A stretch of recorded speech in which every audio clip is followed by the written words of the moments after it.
ल गाइस हामी यहाँ न्युरो टिप्न आएको छौँ है। एक प्लास्टिक भइसक्यो न्युरो चाहिँ पाइयो। यहाँ पनि छ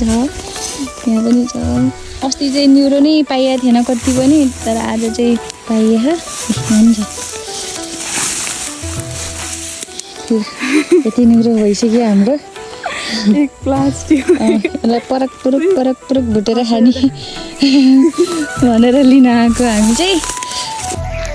सिजनको तरकारी खाने भनेर लिन आएको, तर हामी चाहिँ एकदमै टाढा आयौँ घरबाट हिँड्दै यता यो तालतिर आयौँ है। यो तालमा ल यति चाहिँ हाम्रो न्युरो भयो होइन।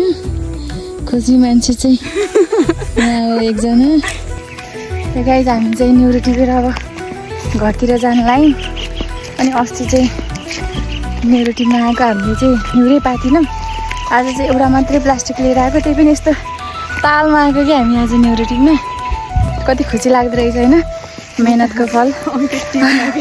टिप्न अनि पायो भने नि टिप्न नि खुसी लाग्ने, अनि आफ्नो मेहनत भने चाहिँ छुट्टै माया लाग्ने कि। ल गाइस आजलाई यति नै हो।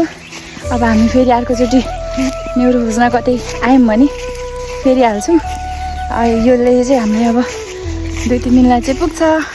ल आज बहिनी र मलाई चाहिँ बाई बाई।